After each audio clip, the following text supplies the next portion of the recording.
Los millonarios más grandes del planeta detrás de marcas como Amazon, Tesla y Bloomberg pagan muy poco o nada de impuestos federales, paying about the same percentage of my income to the federal government as my secretary does. Cientos de políticos, celebridades y líderes religiosos evadieron impuestos escondiendo fortunas de miles de millones de dólares. Imagina esto. Hay dos personas. Una gana millones, la otra apenas sobrevive. Una paga abogados para mover su dinero sin dejar rastro, la otra no puede ni evitar que el SAT le revise cada recibo. Pero aquí viene lo insólito. La que gana millones paga menos impuestos que tú. Y no es porque sea más lista, es porque el sistema está diseñado para eso. Los ricos no evaden impuestos escondiéndose, lo hacen a la vista de todos. Usan empresas fantasma, se hacen préstamos a sí mismos, meten su fortuna en fundaciones familiares con cero fiscalización y luego se dan palmaditas en la espalda hablando de filantropía. Todo legal, todo permitido, todo protegido por las leyes que ellos mismos ayudaron a escribir. ¿Te suena exagerado? Elon Musk, Jeff Bezos y muchos otros de los hombres más ricos del mundo literalmente viven años sin pagar un solo centavo en impuestos personales. Mientras tanto, tú pagas hasta por cada peso que te cae en la nómina. Pero esto no es solo una historia de evasión fiscal, es una historia de poder, desigualdad, manipulación legal y de cómo un sistema entero fue creado para que solo unos pocos puedan salirse con la suya. Y para entender cómo funciona esa maquinaria, tenemos que empezar por sus engranes ocultos. 1. Corporaciones fantasmas y paraísos fiscales. En el corazón de este sistema global están los paraísos fiscales, Islas Caimán, Bermudas, Panamá, Suiza, regímenes que ofrecen abrir una compañía en 60 minutos sin impuestos ni divulgación de propietarios. Ahí se esconden activos por trillones de dólares, movidos internacionalmente. En 2021 se estimó que el 10% del PIB mundial estaba en estas jurisdicciones, oculto a los ojos de las autoridades tributarias. Gigantes corporativos como Apple y Google y millonarios individuales usan empresas de papel en cascada. Por ejemplo, Apple movió 252 mil millones de USD en ganancias acumuladas a Irlanda para pagar unos 0.5% de impuestos. Michael Bloomberg, Bill Gates y muchas figuras prominentes tienen compañías en estas jurisdicciones para separar legalmente su riqueza del país donde efectivamente viven u operan. Y el propósito es claro, reducir la base imponible y evitar controles. Estos montajes no son ilegales, la estructura lo permite. Un banco en Suiza transfiere fondos a una shell company en Panamá y luego a una subsidiaria local que paga dividendos con impuestos mínimos. Y si Hacienda pregunta, siempre hay un dictamen fiscal, un certificado contable y un despacho externo que lo avala. El sistema dice que es legal, el sistema lo defiende. Pero esto no es solo un truco financiero, es una estrategia de poder fiscal. Y lo más escalofriante, cuando quieren cambiar las reglas, contratan al mismo lobby que los defiende para evitar ser regulados. Pero aún hay más. 2. Préstamos intercompañía para vivir sin pagar. En paralelo, los ricos se hacen préstamos de sus propias empresas para retirar efectivo sin generar ingresos. Si posees acciones en una compañía, puedes pedir dinero prestado contra ellas. No estás vendiendo, así que no hay ganancia de capital que declarar. Mientras tanto, pagas un interés bajo o incluso nulo, declarado como gasto, y reduces tu base fiscal personal significativamente. Así funcionó para Elon Musk, que durante años mantuvo un estilo de vida superlujo sin pagar impuestos sobre ingresos personales, porque estructuró su liquidez vía préstamos colaterales contra sus acciones de Tesla. Lo mismo aplica para personas con fondos familiares. Piden préstamo contra sus empresas o fideicomisos para vivir, heredarlos y proteger la riqueza sin pagar cargas. Algunos lo conocen como el castornado ciclo de préstamos, un círculo cerrado donde no hay ganancia, solo capital transitorio usado sin tributar. Este mecanismo es legal y se ve en todos los rincones. En México, el SAT encontró que dueños de grandes empresas usan préstamos intercompañía para financiar compras de jets, ranchos, autos y obras de arte sin reportar ingresos personales. Aun cuando se audita, el riesgo es bajo porque presentan documentos internos donde sí hay préstamo. Solo el interés, cobrado, paga algo de IVA o ISR. pero es una fracción mínima comparada con lo que hubiera pagado con un ingreso salarial equivalente. Y peor aún, cuando se audita, basta cambiar la estructura para evitar multas fuertes. Pero hasta aquí llega su plan. Vamos ahora a ver cómo disimulan aún más. 3. Fideicomisos y fundaciones para evitar impuestos. Los fideicomisos y fundaciones aparecen como figuras altruistas, pero en la práctica funcionan como mecanismos de control de patrimonio.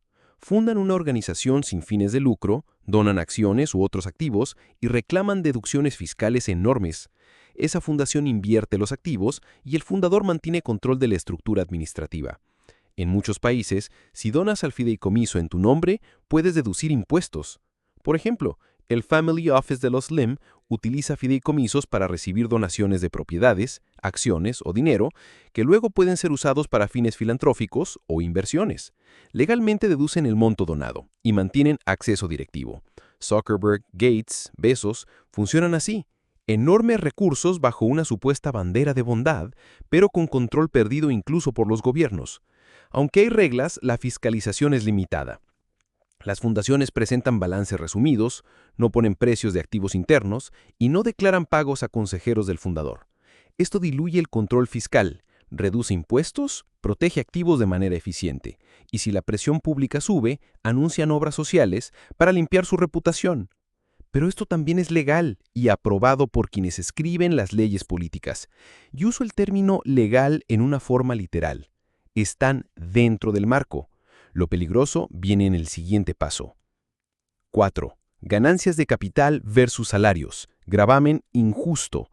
Mientras el salario paga hasta 35% de ISR y seguridad social, las ganancias de capital, cuando vendes acciones o propiedades, se cobran a tasas entre 0 y 15%.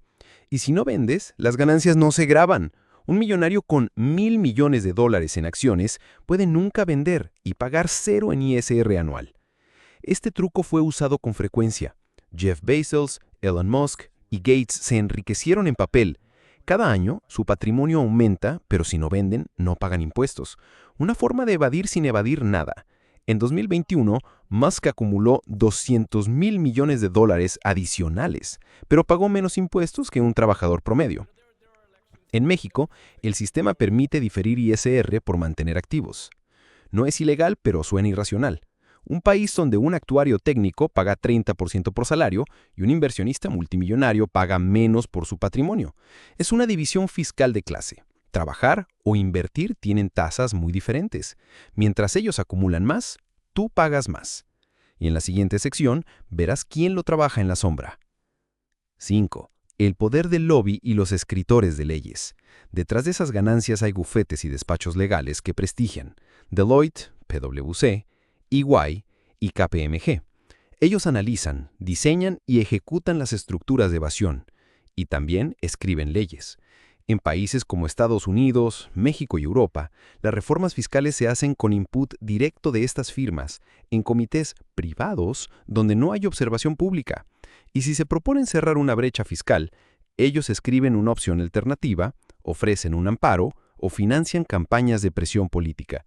Por ejemplo, cuando la OECD propone estándares mínimos al 15% para ganancia corporativa, la respuesta fue inmediata.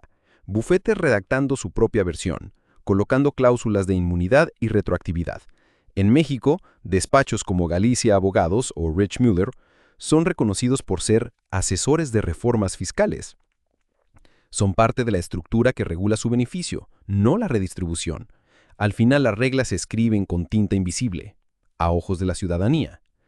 Y cuando alguien denuncia, se utiliza el argumento, si no está prohibido, es legal. Y con esa frase terminan demandas e investigaciones nacionales antes de comenzar. Pero cuando ya se llega a tribunales internacionales, ya está perdida la pista. Y esto nos empuja a otra pieza. ¿Qué ocurre cuando el sistema rebelde falla? 6. Auditorías, multas y combate contra los ricos. ¿Qué pasa cuando un millonario llega a ser investigado? Los procesos impositivos son lentos, aparecen acuerdos de amparo, garantías, procesos contenciosos. Zilterbart, Blum, Guzman suelen evadir con amparos y archivos confidenciales. Ejemplo real, En Estados Unidos, el Sugar Tax de 2017 quería cerrar un déficit millonario introduciendo tributos corporativos. Multinacionales alinearon buzones con soluciones, créditos fiscales, renegociación y publicación de nuevos decretos que lo suspendieron. En México, cuando se propuso un impuesto a grandes fortunas o aerolíneas, hubo presión intensa. El tema murió en comisiones. No avanzó. Eso sí, a veces se aplican multas. $1 billón fue impuesto a Apple en Europa por evasión, pero se pagó en amortizaciones a lo largo de años. Y hoy Apple dijo, estas multas estaban previstas. La narrativa cambió. No se castiga, solo se aclara con un débito programado. ¿Y los tribuyentes comunes qué enfrentan? Auditoría sorpresa, límites de gastos, excepciones abismales y penalidades severas. Todo para que la regla sea clara. Al que no tiene aval de despacho, Hacienda lo trinca.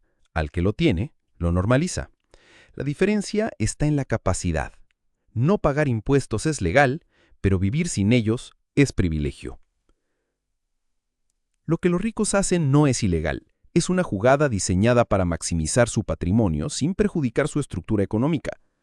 Los abogados y contadores construyen sistemas sofisticados donde los pagos tributarios quedan reducidos al mínimo mientras ellos pueden generar capital ilimitado. Y lo hacen dentro de la ley. El problema no es moral, es sistémico.